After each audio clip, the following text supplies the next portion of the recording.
Gabriel, uma pergunta aqui que é para começar quente já, né? A suplementação, ela é fundamental para a saúde humana? Por que eu faço essa pergunta?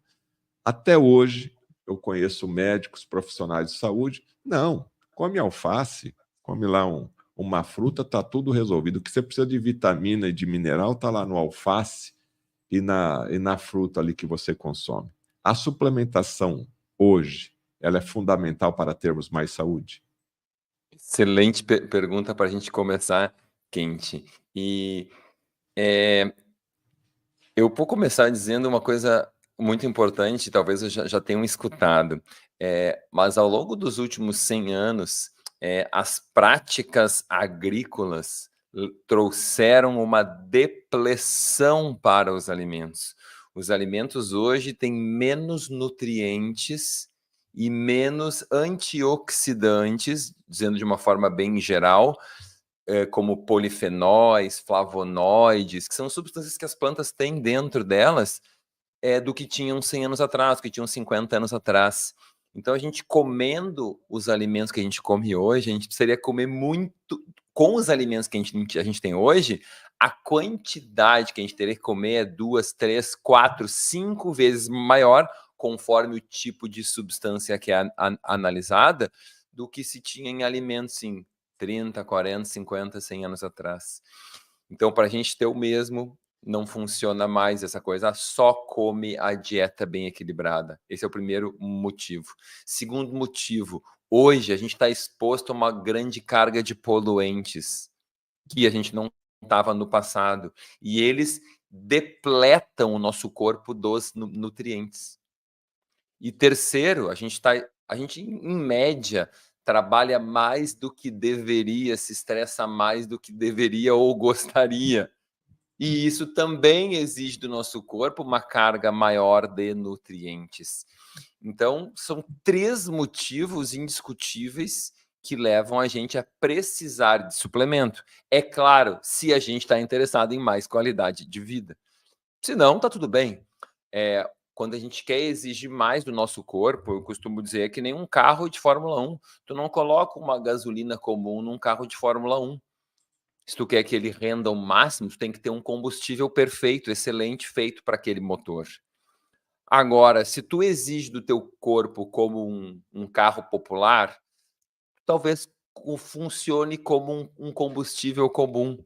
Então, também o teu grau de exigência sobre a tua máquina define a qualidade do combustível que tu vai ter que colocar para dentro, né? Então, se tu exige mais e tu quer mais, tu vai ter que dar mais para ele, para tirar dele o que tu precisa, sem danificar o motor, sem danificar as tuas células, ou danificando o mínimo, que é inerente, né, ao envelhecimento, a gente vai gerar danos, enfim.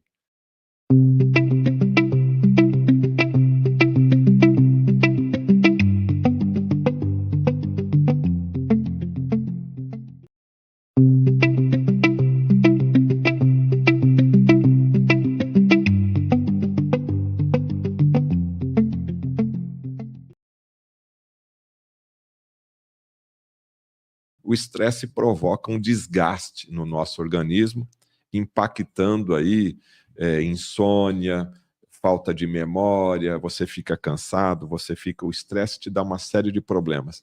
E aí a pessoa vai aonde? Vai no médico.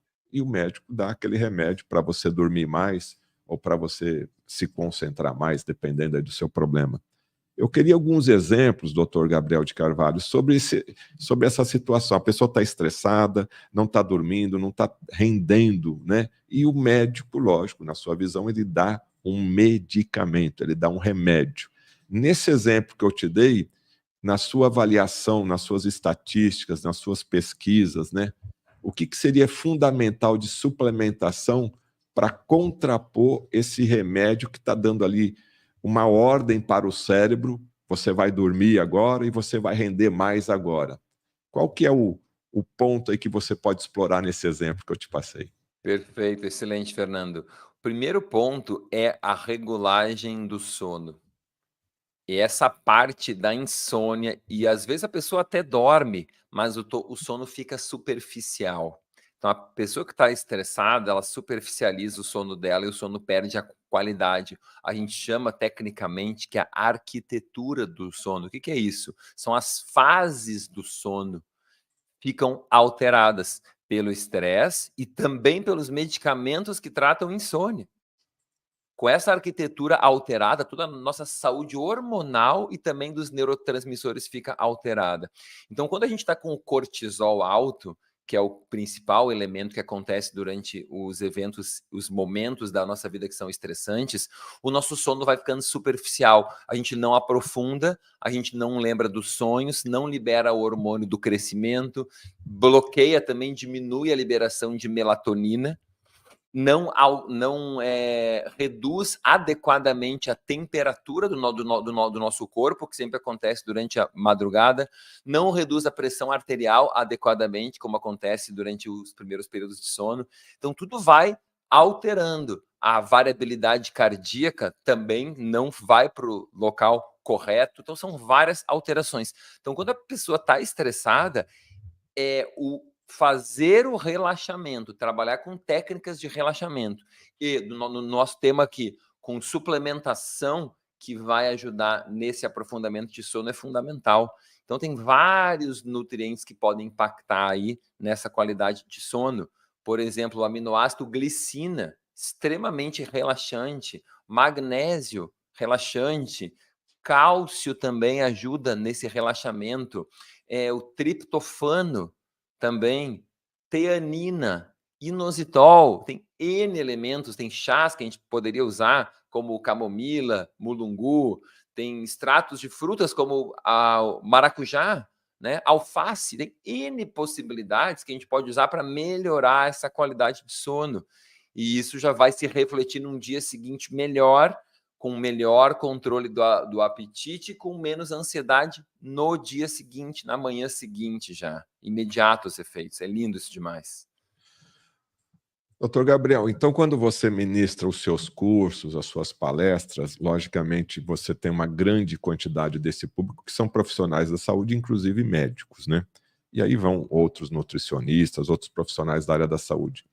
Então, nessa sua caminhada, né, junto ao mundo da nutrição e ao mundo farmacêutico, o que você tem percebido? Esses médicos que procuram participar dos seus cursos, essas pessoas que procuram participar dessa reciclagem de informação, quando faz a combinação de um remédio, de um medicamento, com uma suplementação, o que acontece com o paciente?